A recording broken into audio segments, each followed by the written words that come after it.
Good afternoon, everybody. Welcome to you all, and a particular welcome on behalf of the Johannesburg Society of Advocates to Justice Brunt, who has come all the way from Bloemfontein in the week of his retirement, for which we are very grateful, as the designate for the Chief Justice. We welcome also on our panel, although not here today, Justice Majid of the Supreme Court of Appeal, Judge President Mlambo, retired Justice Krichler of the Constitutional Court, retired Justice Nugent of the Supreme Court of Appeal, Judge Binns Ward of the Cape Bench, retired Judge of the High Court of England and Wales, Dame Linda Dobbs, and Judge Chifundo Kachali of the High Court of Malawi. And to our foreign guests, welcome. It's very kind of you to have come this far, and we are very pleased to have our friends from other jurisdictions. It's a great honor for us to have you with us. We welcome also Dr. Gomalemo Mshweo, Chief Executive of the South African Judicial Education Institute. Welcome, Dr. Mshweo. We welcome also our colleagues from the distant bars, Transkei, the Cape, Eastern Cape, KwaZulu, and even Pretoria, although I'm not sure whether that doesn't qualify as a foreign jurisdiction. I'd like to also welcome the members of our committee who've put this workshop together for the Johannesburg Society of Advocates, Usha Jug Group, Jean Meyering, Naki Stilianu, Susanna Cowan, and Terai Mfukudzi, who will be a bit of a master of ceremonies for us. And then finally, to all of us from Johannesburg, our colleagues from Johannesburg, a warm welcome to you all. And thank you for your contributions has made this possible. A particular word of welcome to our administrative geniuses, Heidi Rousseau and Carol Wallace, who've been manning the registration tables and who've put a great deal of effort into getting this together. The Johannesburg Bar Council, the governing body of the Johannesburg Society of Advocates, which has a membership of about 1,000 advocates, is comprised of 8 silks and 8 juniors. 4 of the silks are members of Advocates for Transformation, and 4 of the juniors are members of Advocates for Transformation. I'm proud to say that I'm one of the silks who is representing Advocates for Transformation. And the Bar Council budgeted 200,000 Rand for this function. We've been kindly blessed with a donation of 50,000 Rand by JUTA. And those of you that have paid for your attendance, which we are greatly appreciative, about 60 of you, there's another 60,000 Rand that's come in. So this is a 310,000 Rand exercise, and I hope that you find that it's worthwhile. Our speakers have generously given of their own time with no remuneration, setting an example of public spiritedness that we can only admire, and which I would venture is typical of the selflessness that has long been displayed by the best of our judiciary. The seed of this workshop was planted when I acted as a judge in Johannesburg in May 2010, and I emerged from that experience realizing that I had a great deal to learn and that I should have learnt a lot of it before I stepped onto the other side of the courtroom. I wrote about my experiences in the Advocate magazine and advertised for colleagues to come forward if they were interested in arranging a workshop of this sort, and those who did come forward from the Johannesburg Bar are the members of the committee that have made it happen today. So it's actually been 5 years in the making, and it's travelled something of a checkered career. Initially, we approached the South African Judicial Education Institute, about which you will hear more from Dr. Mshweo. At the invitation of the Chief Justice, I attended a meeting of the Council of SADJ, which was presided over by the Chief Justice and the Deputy Chief Justice, and they created a subcommittee to set about this conference being organised. And that was under Justice Yvonne Mokgoro and Justice Cato Regan.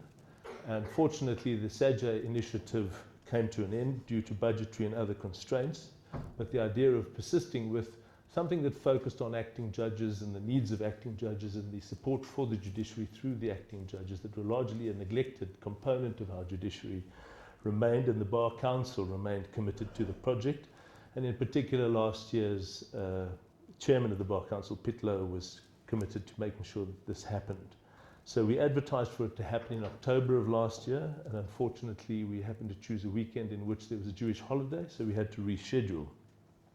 By that time, quite a lot of work had been done by the committee, and we had invited Judge Susan Glazebrook from New Zealand to come out, and we were extraordinarily impressed with her generosity in coming out under her own steam, at her own expense. And although we were unable to host the workshop on that occasion, We've got a great deal of input from her, and she was able to tell us a lot about judicial education, and we've since learnt that Justice Brunt is also a figure in judicial education of some repute, having taught in many jurisdictions, and we were greatly blessed by having Susan Glazebrook at our lunch with George Bezos and others to give us some idea of the international trend that is developing in judicial education that I was largely unaware of. And certainly I felt that the fact that we had a South African Judicial Education Institute was something that should be publicised and brought to the attention of the members of the bar, who would naturally anticipate hopefully having some time on the bench as part of their careers. Another reason why I did think it was a good idea to have this conference is because we tend to focus a lot of our training on our junior members. And the benefit of a training environment I have found extraordinarily beneficial, mixing with members of the bar and the bench together in a social environment makes one understand that one is far from alone and is in fact part of a greater initiative that makes what one does on a daily basis in chambers feel a whole lot more worthwhile when you spend some time in the company of your colleagues, such as we are hopefully going to do this weekend. So although the workshop started off with the idea of creating materials for and a focus on acting judges, it came to include the need to make members of the bar aware of the activities of SAJE, which had had an unhappy start when it attempted and failed to engage the services of retired Judge Joffe to head it up.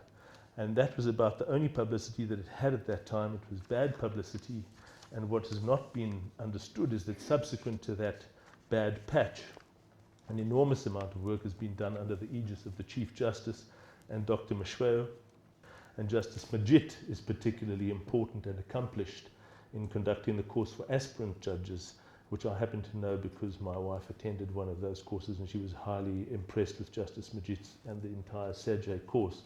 On the subject of aspirant judges, I must mention a conversation that I had in chambers some years ago when I was privileged to appear in the SCA before Justice Brunt in a matter called Country Cloud. I was not expecting an easy ride before Justice Brunt, who, as we all know, is renowned for asking difficult questions of counsel and using his wealth of insight into and experience of the law to expose the weaknesses in one's argument, even those that one hasn't seen oneself. I knew, however, that Justice Brunt was involved in judicial education by that time, so I directed the conversation in chambers to the subject of judicial education to try and establish some sort of rapport with this intellectual giant before going into court. And with considerable courtesy and candour and warmth, Justice Brunt shared his views on the subject of judicial education briefly. And I remember taking away from that conversation a particular point, that he was not too enthusiastic about devoting time to training aspirant judges because it created expectations that one could get onto the bench simply because one had been trained for it. Justice Brunt made it clear, and I think it is something we must make clear in this workshop, that one must be cautious about creating the expectation that because one has been trained to be an acting judge, that somehow secures a path for oneself to the bench. We have taken the approach in this workshop that it is good for one's practice as an advocate to know how judges are trained, and that one can use judicial training in a multiplicity of different ways, even if one never becomes an acting judge or a permanent judge. Justice Brunt has very kindly agreed to be here today as the designate of the Chief Justice, as I've said, but I think it's incumbent on us to make clear that nothing we do in this conference and nothing that any of the facilitators and speakers do should be seen as conveying any form of assurance that an acting position will be made available, for that's simply not in our control. We hope that in his address, Justice Mlambo will give us some insight into the way in which acting judges are chosen, and we'll hopefully learn how to make ourselves better candidates for the bench. And I think I must also say, as the Johannesburg Bar Council, that we are invested in ensuring that our members are competitive in the Judicial Services Commission, that we as advocates have a first claim to those positions on the bench. And we will compete with the attorneys and the academics and the magistrates and the like who may attempt to take those positions, because we do believe that we have the most exposure to high court work. We do believe that we will be the best candidates for those positions, and the funds that we use to support courses of this nature will be dedicated to ensuring that advocacy remains, despite the changes forthcoming in the profession, the foremost practice of law as the training ground for the bench. As the committee, we've not obtained papers from the speakers in advance, and that is consistent with the idea of this being a workshop, the title of which is Workshop on Acting Judges. It is not a workshop for acting judges. though many here I know have done acting stints, and we look forward to receiving your contributions as to what you've learnt in those times. We are going to learn to do some of the things that judges do.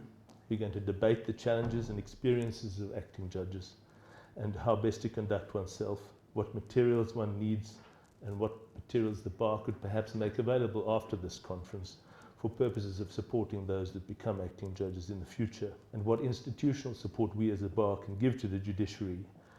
And we will draw attention to the works of SAJE and the courses available from SAJE, how it approaches the training process, and we will direct our members to SAJE as the primary resource for judicial education in South Africa. The bar will not assume a new training obligation, but it will ensure that its members are given such support as they can give it, as we can give them to assist them in this a partnership with SAJE. The role of the bar is to support the institutions of our democracy, and this workshop is intended to better equip our members to do this, with particular recognition of the historical role of the bar in providing acting judges to the courts of South Africa and the transitional nature of our judiciary as we move into the more mature phase of our democracy. The pattern of getting a position as an acting judge used to be a relatively straightforward one. One applied for silk as a white male. One got it from the chairman of the Bar Council, who would then arrange with the judge president or the deputy judge president in the division for the new silks to have an acting stint, and depending on how that acting stint turned out, further invitations might follow. That monopoly of silks and the monopoly of white males is now long a thing of the past, and the heads of the judiciary are to be congratulated for making the South African judiciary significantly more representative, both in permanent and in acting positions. The need to get more women onto the bench has been reported on widely, and it is plainly a concern to our Judicial Services Commission.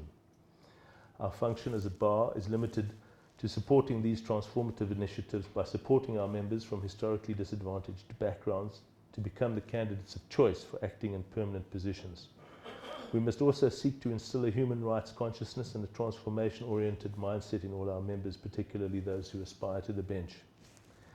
Despite the bench now being populated by academics, attorneys, magistrates and advocates, there remains an obvious logic to using advocates on the bench. As I have said, no other branch of the profession sees as much high court time. And the relationship between the bar and the bench has always been a naturally close one. We work together on a daily bench. We get through the caseload as best we can. We service the litigating public, and it is a marriage of convenience, but a marriage nonetheless. And the better we make it work, the better we'll service our democracy.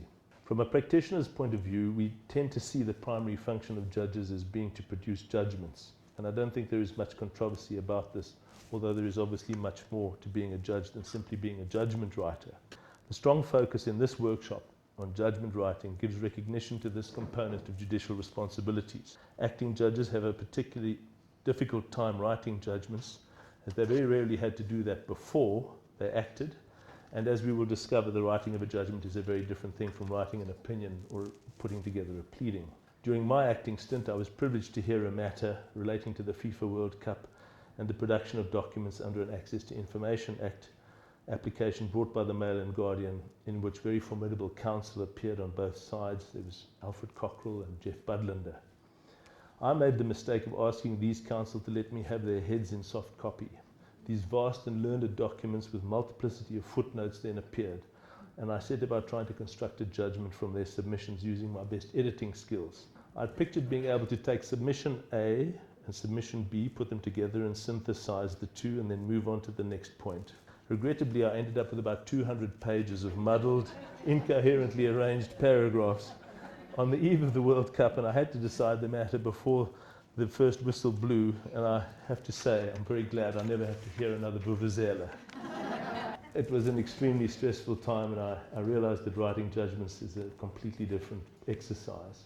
In conversation with Justice Glazebrook when she was out last year, she mentioned that part of the training that they give in New Zealand involves a judgment writing exercise. And she asks the question of those involved, why did you deal with all of counsel's arguments if they didn't bear on the decisive issue in the matter? In that moment, when I was having the conversation with her, I realized that I could probably have made my judgment in the FIFA matter a whole lot shorter, but I'd approached the process from the wrong angle. I'd approached it as a counsel, not a judge, and I wrongly thought that the function of a judge must be to deal with all of counsel's arguments. However, the decisive point in the judgment did not require me to deal with all of counsel's arguments. I could probably have brushed aside a number of them once I had reached certain conclusions as to what the true issues were. And Justice Glazebrook's simple conversational comment made me realize that there was another way of approaching the writing of judgments that could have made it significantly easier and better for all to have approached it in that way. And that's the type of training that I realized I was just devoid of. The problem of reserved judgments in our courts, particularly from acting judges, has been a thorn in our side for some time. As a society, we recently passed a rule to the effect that it is unprofessional conduct to take longer than 6 months to produce a judgment. There were strong arguments in those Bar Council meetings that that period should be reduced to 3 months. And I know that there are many who would argue that even 3 months is too long for a judgment to be produced. What featured large in the debate about this rule was that our divisions are very busy. Acting judges do get a lot of work when they arrive. They are not adequately remunerated during their acting positions. And when they get back to practice, the writing of reserved judgments has to be balanced with the demands of getting one's practice back on its feet and getting the debts paid. If we could improve the turnaround rate of our acting judges' reserved judgments, we would save a lot of embarrassment for our members and a lot of unhappiness amongst the litigating public, and we hope that the judgment writing component of this workshop will help us in that direction. Another area where we often find ourselves floundering as acting judges is in the conduct of trials. When I heard trials, I was quick to become aligned with one or other side, and I would say from the bench, "What are we saying about this?" and realized I've just given away who I'm actually favoring here. I can certainly recall from my limited time on the bench that Deputy Judge President Majapela made me feel very welcome in Johannesburg, and I so much enjoyed my experience as an acting judge, despite the difficulties that I had, because of the camaraderie between the members of the bench in Johannesburg, and something special, and it was completely unexpected. I had not anticipated that that tea room would be a happy place at all, but there was laughter and robust debate, and I realized that there is a special bond between judges which I had really not expected. When Deputy Judge Ledwaba spoke to my group Tulamela not a month ago on the subject of case management, it was clear that we were dealing with someone with a vision for a more efficient administration, but I did, however, get the impression from that talk that the case management idea and the idea of using acting judges had not been properly thought through, and that the idea of using acting judges in case management was obviously going to be very difficult because they are an ephemeral resource, and case management doesn't sit well with those who come and go. And now, without further ado, I would like to just hand a bouquet to our 2 administrative assistants, if that is on hand.